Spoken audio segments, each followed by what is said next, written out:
सोचिए, एक झील जो लाखों टन पानी से भरी हुई है।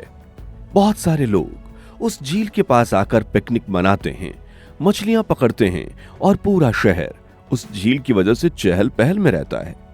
फिर आता है वो दिन जिसने नासा के वैज्ञानिकों तक के होश उड़ा दिए। पूरी झील रातों रात सूख जाती है और झील वाली जगह पूरी बंजर जमीन में बदल जाती है। ऐसा लग रहा था जैसे किसी ने काला जादू किया हो और लाखों टन पानी गायब। ऐसा क्या हुआ था उस झील के साथ जिसकी वजह से झील एकदम से गायब हो चुकी थी? दोस्तों, आज की इस वीडियो में हम इसी घटना का राज खोलेंगे।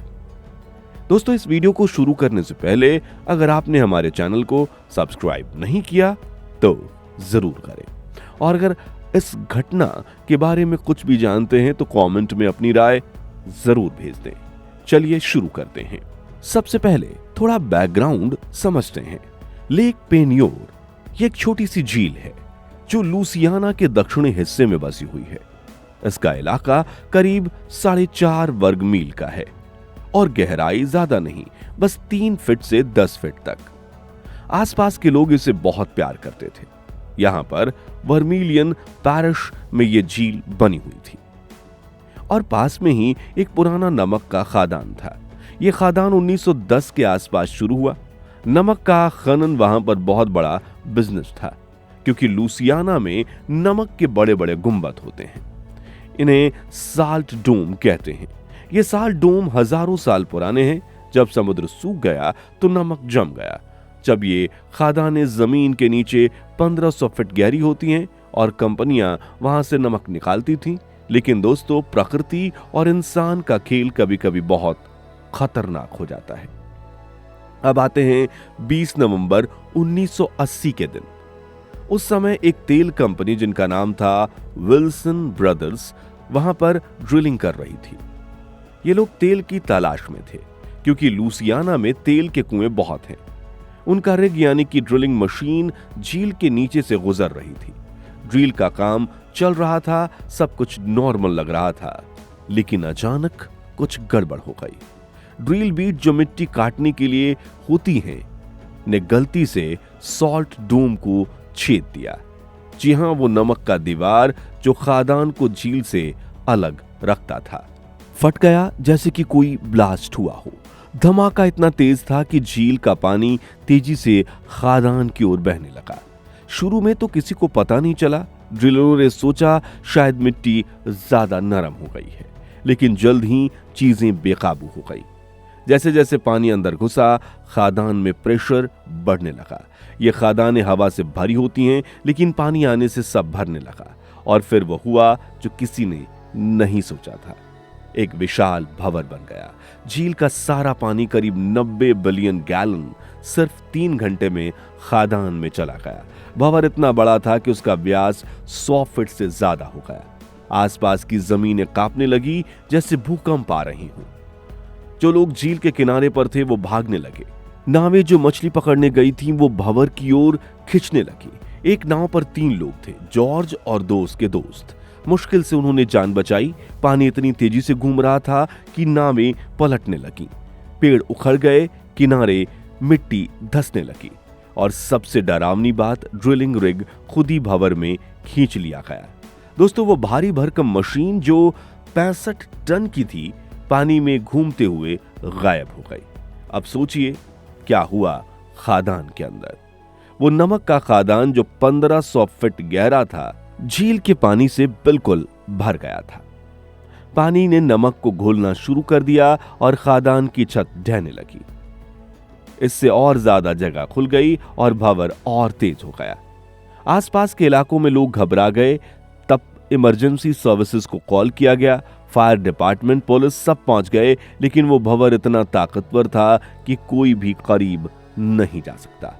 हवा में धूल और पानी की छींटें उड़ रही थीं। कुछ घंटों में जहां पहले पानी भरा हुआ था वो झील लगभग सूख ही गई। वहां अब एक बड़ा खड्डा रह गया और यह खड्डा इतना गहरा था कि नीचे खादान दिखने लगी। दोस्तों, ये कोई छोटा हादसा नहीं था। यह दुनिया का पहला ऐसा केस था जहां एक पूरी झील उलट गई। चलिए थोड़ा डिटेल में जाते हैं। ड्रिलिंग टीम में 12 लोग थे।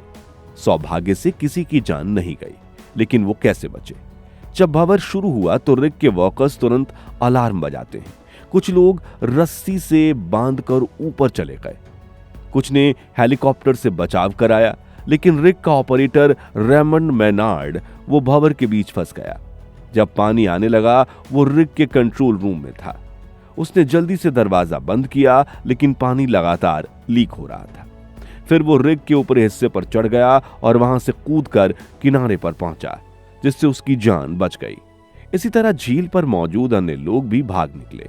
एक फिशिंग बोट थी, वो भंवर के पास थी। उसके मालिक ने मोटर फुल स्पीड से चला दी और किसी तरह से बच गए, लेकिन कई चीजें खो गई। 11 एकड़ जमीन डूब गई, कई घरों को नुकसान हुआ और पूरा इकोसिस्टम बर्बाद हो गया। अब सवाल यह है कि यह हादसा हुआ क्यों? क्या यह सिर्फ गलती थी? नहीं दोस्तों, इसमें कई वजहें थी। पहली तो ड्रिलिंग मैप की गलती। विल्सन ब्रदर्स को सॉल्ट डोम की सही लोकेशन पता थी, लेकिन उन्होंने रिस्क लिया। वो सोचते थे कि ड्रिल बिल साल्ट को छुएगा नहीं, लेकिन साल्ट डोम झील के ठीक नीचे था। फिर 50 फीट की दूरी पर दूसरी वजह खादान का पुराना होना। 1970 के दशक में खादान बंद हो गई थी, लेकिन अंदर पानी लीक हो रहा था। तीसरी नेचर का खेल। साल्ट डोम नाजुक होते हैं, जैसे चीनी का टुकड़ा पानी में जितना नाजुक होता है, एक छोटा सा छेद भी सब बर्बाद कर सकता है। इन्वेस्टिगेशन में पता चला कि कंपनी ने सेफ्टी चेक ठीक से नहीं किए थे। अमेरिकी सरकार ने ड्रिलिंग के लिए बाद में स्ट्रिक्ट रूल्स बनाए। हादसे के बाद क्या हुआ? अगले दिन जब धुंध छटी तो सीन देखकर सब हैरान रह गए। झील का 90% पानी खादान में चला गया था, लेकिन मजेदार बात, 2 दिन बाद झील फिर से भर गई, क्योंकि खादान नमक के नीचे थी और आसपास की नदियों और कैनालों से पानी आया। लेकिन अब झील की शेप बदल गई। वो गोलाकार हो गई और बीच में 200 फीट का गहरा एक बड़ा खड्डा बन गया। आज वो जगह टूरिस्ट स्पॉट है। लोग वहां जाकर भंवर की तस्वीरें देखते हैं, लेकिन झील अंदर से बिल्कुल मर चुकी है। झील में मछलियां मर गई हैं। जो पक्षी खाने झील पर आते थे, उनका आना बंद हो गया और पानी का कलर बदल गया, क्योंकि नमक घुला हुआ था। लोकल फिशर्स को सालों तक नुकसान हुआ, लेकिन अच्छी बात यह है कि नई स्पीसीज आई और प्रकृति ने खुद को रिपेयर किया। दोस्तों, यह हादसा हमें क्या सिखाता है? कि इंसान प्रकृति से बड़ा नहीं। हम टेक्नोलॉजी से खेलते हैं, लेकिन एक छोटी सी गलती सब तबाह कर सकती है। लेक पेन्योर आज भी एक वार्निंग है ड्रिलिंग कंपनियों के लिए, माइनर्स के लिए और हम सब के लिए। उम्मीद है आपको ये वीडियो पसंद आई होगी। अगर हाँ, तो वीडियो को लाइक कर दीजिए। कमेंट्स में बताइए क्या लगता है, क्या ऐसी घटनाएं रोकनी चाहिए, और दोस्तों के साथ इस जानकारी को जरूर शेयर करें और चैनल सब्सक्राइब करना ना भूलें। मिलते हैं नेक्स्ट वीडियो में किसी और मिस्ट्री के साथ। धन्यवाद। जय हिंद।